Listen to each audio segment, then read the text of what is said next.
வணக்கம் உறவுகளே. கடந்த 2 தினங்களாக மீடியாக்களிலும் சமூக ஊடகங்களிலும் வைரலாக பரப்பப்பட்டுப்படும் ஒரு வீடியோ.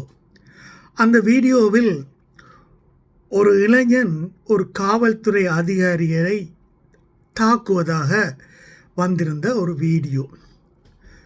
பொதுவாக பார்க்கையில் உறவுகளே, யூனிஃபார்மில் இருக்கும் ஒரு காவல் துறையை சார்ந்த ஒருத்தரை பொதுமக்கள் யாராவது தாக்கலாமா என்றால் நிச்சயமாக அதுக்கு பதில் இல்லை என்பதுதான். ஆனால் மேலோட்டமாக பார்க்கும் பொழுது அது தப்பாகத்தான் படும். ஆனால் எதற்காக, எந்த சந்தர்ப்பத்தில் அந்த பொதுமகன் அந்த காவலரை தாக்க வேண்டி வந்தது என்ற கேள்விக்கு பதில் வேண்டும் அல்லவா? அவர் போதையில் இருக்கிறாரா? இல்லை. அல்லது அவரை அந்த நிலைக்கு யார் தள்ளிவிட்டார்கள் என்ற ஒரு கேள்வியும் அங்கே எழுகிறதல்லவா உறவுகளே. உங்களுக்கு ஞாபகம் இருக்கலாம், ரஜினிகாந்த் கூட சில வருடங்களுக்கு முன்பு ஒரு பொதுமகன் ஒரு காவலரை தாக்கியதை ரொம்பவே கண்டித்து பேசியிருந்தார். ஆனால் செந்தமிழன் சீமான் சொன்னார், இல்லை, அந்த நிலைக்கு அவனை ஆளாக்கினதே காவல்துறை தான், அதனால் அவன் மன்னிக்கப்பட வேண்டியவன் என்று விளக்கம் கொடுத்திருந்தார். இந்த நிகழ்வு தஞ்சாவூரில் நிகழ்ந்தது உறவுகளே. 2 நாட்களுக்கு முதல் திருமாவளவனின் பிறந்த நாள் விழாவும் இன்னொரு மகாநாட்டையும் விசிகாவினர் ஏற்பாடு செய்திருந்தார்கள். அதுக்காக பதாகைகள் எல்லா இடமும் வைத்திருந்தார்கள். இப்படி வைக்கப்பட்ட ஒரு சில பதாகைகளை வீதிகளில் இருந்து காவலர்கள் அப்புறப்படுத்தி இருக்கிறார்கள். அப்புறப்படுத்தியதால் காவல்துறைக்கும் விசிகா தொண்டர்களுக்கும் இடையே வாக்குவாதம் வந்திருக்கிறது. இதனால் வேறு வழியின்றி ஒரு கட்டத்தில் விசிகாவினர் ஆர்ப்பாட்டம் செய்து வீதிகளை எல்லாம் முடக்குகிறார்கள். வீதியில் உட்கார்ந்து கொண்டு பஸ்ஸை எல்லாம் வீதியில் குரஸில் விட்டுட்டு ஆர்ப்பாட்டம் செய்கிறார்கள் காவல்துறைக்கு எதிராக. இந்த நிலையில் பொதுமக்களின் போக்குவரத்து பாதிப்பு அடைகிறது. அந்த வழியால் வந்த 2 நண்பர்கள், அதில் ஒருத்தர் பேர் ஆகாஷ், 26 வயதுடைய வாலிபர்.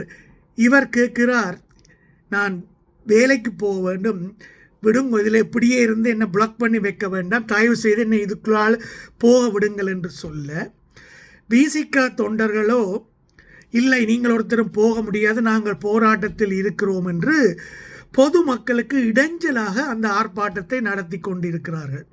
இதனால் இந்த வாலிபனுக்கும் விசிகா தொண்டருக்கும் வாக்குவாதம் முற்றுகிறது.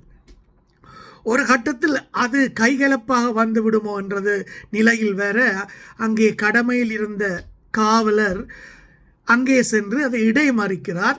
அப்பொழுதும் வாக்குவாதம் தொடங்க ஆகாஷ் சொல்கிறார், என்னை விடுங்கோ, நான் போகிறேன், எனக்கு இந்த வேலைக்கு போகணும், எனக்கு நிறைய வேலை இருக்கு என்று அவர் வாதாடுகிறார்.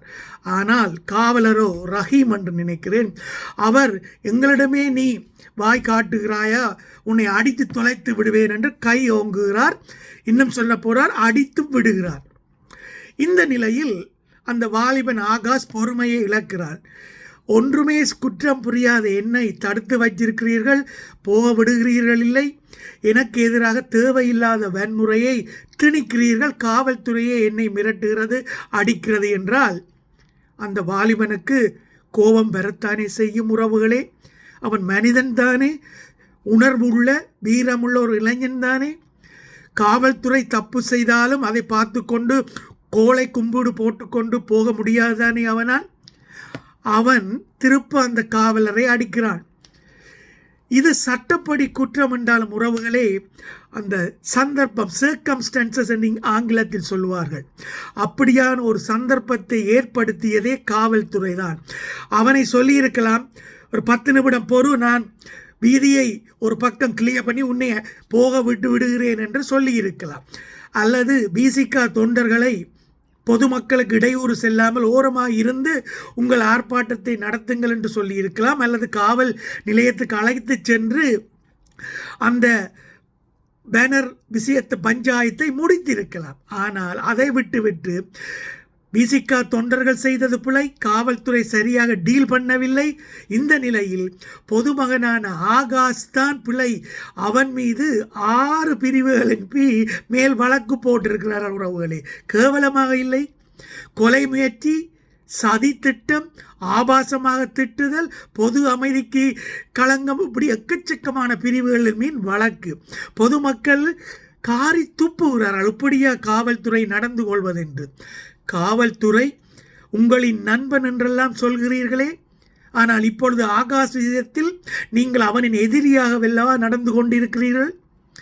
எனவே உறவுகளே, காவல்துறை கடமையை செய்ய நாங்கள் அனுமதிக்கத்தான் வேண்டும். அதற்காக காவல்துறை அத்துமீறி பொதுமகனை தாக்குவதும் அவனை கண்டபடி திட்டுவதும் எல்லாம் அனுமதிக்க முடியாது. ஏனென்றால் காவல்துறை என்பதே பொதுமக்கள் கொடுக்கும் வரி பணத்தில் சம்பளம் வாங்கும் ஒரு ஊழியன்தான். அவர்கள் பப்ளிக் சர்வன்ட் என்றுதான் சொல்லப்படுவார்கள். நீங்கள் கடமையை செய்யணும், அதுவும் பொதுமக்களுக்கு இடையூறு இல்லாமல் செய்ய வேண்டும். அதை புரிந்து கொள்ளாமல் நீங்கள் ஏதோ அரச காலத்தில் இருக்கும் படைத்தளபதிகள் மாதிரி பொதுமக்கள் மீது உங்கள் வன்முறைகளை கட்டவிழ்த்து விடுவதை ஒரு பொழுதும் ஏற்றுக்கொள்ள முடியாது. இந்த இளைஞன் ஆகாஷ் மீது போடப்பட்டிருக்கும் வழக்குகளை வித்ட்ரோ பண்ணி அவனை சுதந்திரமாக வெளியே நடமாட விட வேண்டும் என்பதுதான் எல்லோருடைய கோரிக்கையும் எனது வேண்டுதலும் அதுதான் உறவுகளே.